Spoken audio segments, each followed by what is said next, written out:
Okay, the second talk for today is to present we're hearing from the recipients of the 2016 John H. Martin Award. And this is being awarded this year to Dr. Jon Cole, along with his co-authors, Dr. Nina Caraco, Dr. George Kling, and Dr. Timothy Kratz.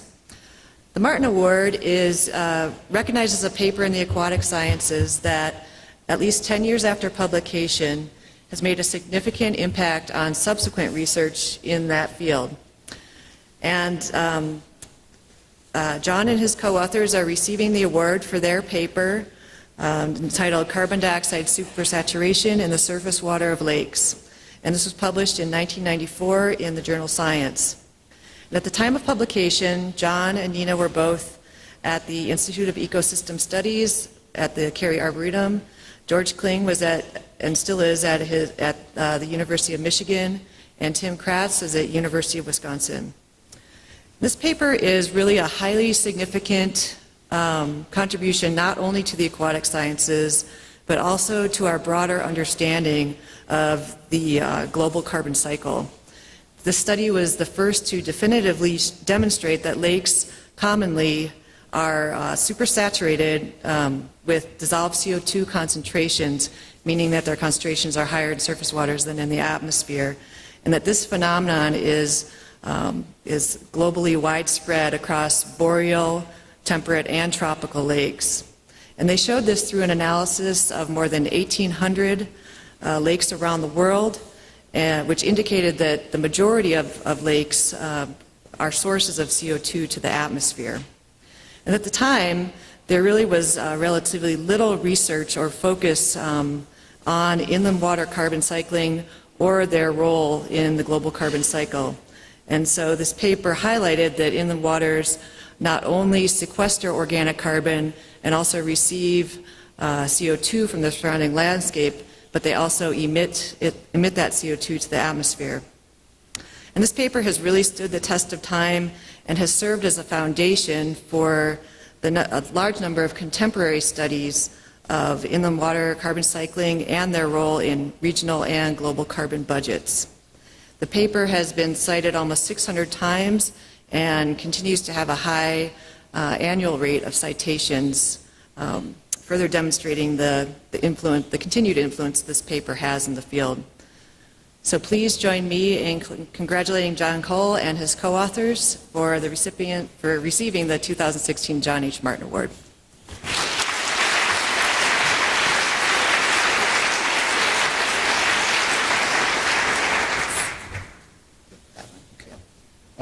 What she said. Oh, that's not the. How do I go backwards? Help! How do I go backwards? Okay, sorry. Yeah, well, I was going to say what she said. She said the whole talk, and thank you. But I will go. I'll do it anyway, and say some other things too. So, okay. Can you hear me now? All right. Sorry. So this is the actual paper, and I can point out that the award is for the paper, not for the person up here talking. And let's see, if I get this to work. There. So here's the outline. I'd like to go through a few terms, especially for the uninitiated in this field, because we throw around a couple of terms like supersaturation, carbon dioxide, and surface waters that are all a little bit loaded terms and have some misconceptions amongst people who don't do this every day. I will repeat briefly what the paper said, although I thought Kim did a great job on that. I'm going to introduce the authors and their roles. I want to highlight this, sorry, it's hard to use. Highlight this Arctic story, a paper by George Kling and colleagues which preceded this paper, and then talk a little bit about early criticism of this paper and what I think the lasting legacy is. Okay, so carbon dioxide. We mean the gaseous part of total dissolved inorganic carbon. When I talk to a mixed crowd, including oceanographers, it gets confusing because oceanographers use total CO2 to mean what limnologists call dissolved inorganic carbon. When we talk about carbon dioxide, we mean CO2 and hydrated CO2, the gaseous part of the total DIC pool. A gas is supersaturated when it's present above equilibrium, atmospheric equilibrium with the overlying air. Okay, it doesn't mean that when you take it out of the lake, bubbles come out like champagne bottles, although that is also supersaturated. Supersaturated simply means more gas than you have more gas in the water than you can possibly explain by equilibrium with the overlying atmosphere. I'll just drop down to this one. By surface, we mean as close as we can get to the surface. And when you're doing a literature, an armchair study like this is, mostly, you take what you get, but you really want to be sampling in the top couple of centimeters. Okay, at equilibrium, the partial pressure, that's PCO2, the partial pressure of CO2 in the water is equal to the partial pressure of CO2 in the air. That's just plain old physics. Or the concentration of CO2 in the water is equal to this Henry's constant, which isn't a constant, it's a temperature-dependent parameter, times the PCO2 in the air. So if the concentration of CO2 in the water is greater than this thing, the CO2 is supersaturated, and that water is a source of CO2 to the overlying atmosphere, because that's the direction diffusion goes. So that's what it means. On the other hand, if the CO2 water is less than this term, we speak of it as undersaturated, and the implication is it's not an unknown implication. It's a sure fact, but the implication is the water is a sink for CO2. Okay. So what did the study find? The study was a combination of an armchair research, going into the literature, which was harder in 1994 than it is now, and some new measurements. So we measured, we measured or calculated PCO2 in the surface waters of a lot of lakes, 1,867, with a, quote, global distribution. I'll say more about why that's in quotes in a second. Actually, equilibrium with the atmosphere was a rare case in the data set. The lakes were either oversaturated or undersaturated. Most lakes were supersaturated with CO2. These lakes are a net source of CO2 to the atmosphere, and it looked like most lakes are probably a source of CO2 to the atmosphere. And we made a rough guess globally using a really crude gas flux estimate and a crude area for lakes that globally this number is about 0.14 petagrams. That's 0.14 times 10 to the 15th grams, which is non-trivial in the background global carbon budget. It's totally meaningless in the current anthropogenic disturbed budget, but it's significant if you think about the 10,000 years leading up to the Anthropocene. I mean, leading up to what we're in now. It's a significant number. It's about as large as annual burial in the entire ocean. So it scales with other global numbers. Okay. So let me say a little bit about the co-authors and where some of this stuff came from. So Nina Caraco, she's the one in the kayak doing something limnological, I guess. That's not this study. She was working, and I was helping her. We were working on the stoichiometry of CO2 and phosphorus buildup in lakes, because we were interested in what happens to the phosphorus when stuff decomposes. So we had a lot of profiles of DIC and phosphorus in lakes. And so the thing that Nina was working on is this sulfate-controlled phosphorus release from sediments. So it was a very nice study. But a side product of this study is that she noticed that essentially every time we made a measurement of DIC and you calculated what the PCO2 was with using pH, it was oversaturated. She thought that it was a mistake. I was responsible for the GC, and we're married. So we used to argue about this, and we didn't appreciate the significance of it at all. But we started measuring PCO2 to settle a marital argument, making direct measurements to get out of that. About the same time that we were doing that, so that was in the late 80s, George Kling, having nothing to do with what we were doing, working with colleagues in the Arctic, had also discovered that these Arctic lakes and rivers were supersaturated with CO2, and he had the smarts to put it together into a landscape scale and showed that a significant fraction of what we thought of the carbon being fixed into the Arctic terrestrial landscape was coming back out of the lakes. And if you ignored the lakes and rivers, you didn't have the regional carbon budget right. So we kind of said, oh, so it's more than a marital dispute. You could actually use this. Also about the same time, Tim Kratz There he is. He looks really happy there. That was before he was a crackerjack NSF administrator.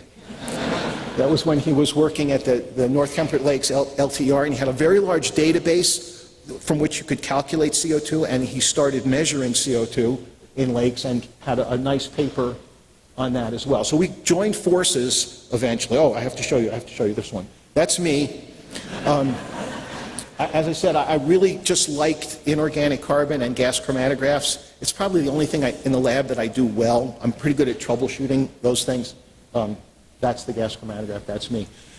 So we joined forces and did what we could to create a very large database and made some direct measurements. Again, we started this to settle an argument, making direct measurements of PCO2. These are directly made in Mirror Lake, small lake up in New Hampshire. And what you see is the atmosphere is about what it should be, and the water, pretty much every time you look at it, is supersaturated in CO2 when you make direct measurements. Then the real meat of the paper, and this is the actual figure from the paper, which I didn't doctor it. We had several different data sets running that add up to a large number of lakes, and they all show this distribution. Let me walk you through how you look at this. This thing's hard to use. Relative saturation here, if it's on the 1-to-1 line, the air and the water have the same PCO2. If it's up this way, that's two-fold, four-fold, eight-fold supersaturated. This would be two-fold, four-fold, eight-fold undersaturated.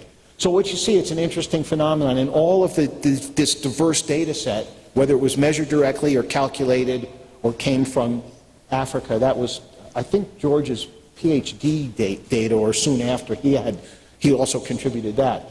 It's actually rare to see the lakes within 20% of equilibrium with the atmosphere. That's sort of odd. So it says there's some process that's making the lakes either undersaturated or oversaturated, and in general, they're oversaturated sometimes by a real lot. So that was the paper. So what's new or important about this? It's an unexpected finding, because if you sort of think about it, CO2 would be expected mostly to be in equilibrium. It's the water, there's wind, the water's blowing over the surface. Why wouldn't it always be in equilibrium? Another unexpected thing was that the flux of CO2 from lakes is big enough to matter to the carbon budget of continents at the millennium time step. Another thing that kind of didn't occur to us at the time, but was pointed out later, was there really weren't many papers that looked at the aggregated effects of lakes on the global anything. So this was one that was done. A few years later, there was a really important paper, well, the same year, in 1998, by Dean and Gorham, and one by Stallard, on how much sediment is buried in lake, another significant term in the carbon cycle. But I don't think there was a paper before this. Somebody probably knows one. Maybe it was in Lithuanian. But it led, another significant thing, it led to more papers that did this, especially for the carbon cycle, with more kinds of different parameters, not just gas flux. So the early criticism, this came from, actually, there were a couple of attempted but failed rebuttals, so I got to see that, and then just people talking to you. That the supersaturation was imagined, not real. It was the result of bad pH measurements, because most of the data, when you go to literature, you get the DIC or alkalinity and then pH. The other criticism is we already knew that most lakes are supersaturated in CO2. Those are opposite things, but they're different people saying it. Anyway, we were criticized. Both are true-ish. There's some truth to both of that. So for one, that's kind of why we started it. In our case, we started measuring PCO2 directly because we thought that it was a problem looking at the calculated ones. And there are a lot of nerdy things you can do with the calculated data to get around this problem. It is true, it's very difficult to make a good pH measurement in soft fresh waters. It takes about half an hour to 45 minutes. It's hard, but it isn't, the error isn't so bad that the supersaturation goes away. You just don't have the right number. So we'll move on from that. That's not the big deal. The second criticism, didn't we know this already? Well, here's a sentence from Wetzel, 1975, the original Wetzel. Many lakes with surface water, many lakes I'm missing a word there. Many lakes have surface waters near neutrality or slightly supersaturated with CO2 relative to the atmospheric pressure of CO2. That's a Wetzel sentence, the way it's worded. And it's cited without attribution. There's no citation there. But if you keep going down, maybe it was just an editing thing. This paper comes up. This is a Schindler the Elder, 1975 NAS report, the one on eutrophication. And it does show PCO2 data from 4 lakes and makes the sentence, actually it says most lakes are supersaturated with CO2. So did we know this already? I don't think so. I mean, I think we had a hint. So I think what Kling showed in 1991 for the Arctic appears to be true most places you look, is the point of this large paper. And later studies confirmed the basic patterns. I'll just go through a couple of these. Here's a paper by Sebastian Sobek in 2005 in GBC where he more than doubled the data set and was more explicit about global. Remember I put global in quotes? Well, it was basically North America, the Arctic, some Europe, and Africa. That was global. And we didn't know what else to call it. But this is more explicitly global. Arctic, boreal, cold temperate, you can see it. This is the box and whisker diagrams for PCO2, and basically they're supersaturated just below the lower bar. So it's a very large data set, and it shows the same trend. In that particular study, Sobek was able to show that the partial pressure of CO2 in the water is related to the DOC in lakes. This is data for individual lakes and for seasonal cycles. And one thing he didn't show in the paper is that if you transform the data and pull out the small lakes, this isn't statistically valid. This is just a way of showing it. You bin the lakes by their area, kilometers squared. By the way, this includes Lake Superior and Lake Michigan in this data set. You look at the mean PCO2 for each bin. It's the small lakes that are really supersaturated. Small, high DOC lakes. Another study, this was not an armchair study, this was an explicit expedition by Sari and Kostin and a large group where they looked at coastal lakes in South America, along the South American coast. They plotted it the way we did in the original paper and get basically the same result. Really high quality data. So I could go on and show you more, but I won't. So it seems to be a true phenomenon. Let's just end by saying what did it maybe lead to. I'll talk about it from a personal point of view mostly. I joined a group of people, Mike Pace, Steve Carpenter, Jim Kitchell, Jim Hodgson, and their amazing students who were working on whole lake experiments and doing things like adding nutrients and changing the fish. And one of the really cool papers that we had was on a fish one, a notable paper showing Schindler. This is Schindler the Younger now, Daniel Schindler. Had a paper in Science showing a cascading food web effect on PCO2. Basically, big fish make it more supersaturated. A lot more synthesis papers came, I think, as the result of this one, and for my participation, for example, that plumbing paper in ecosystems that plumbing the global carbon cycle was kind of a direct result. A lot of work on the gas piston velocity in lakes. You know, that's nerdy stuff for a lot of people, but I really enjoyed it. And then I think what's going on now, and has been going on for a while, is work on where does this excess CO2 come from. You know, it's possible, there's many possible sources. A lot of the previous work emphasized just the metabolic part, but now we have more explicit studies of groundwater inputs, photomineralization, and even carbonate precipitation. So I think the field is now accepting the phenomenon of CO2 supersaturation and trying to parse it into its various components.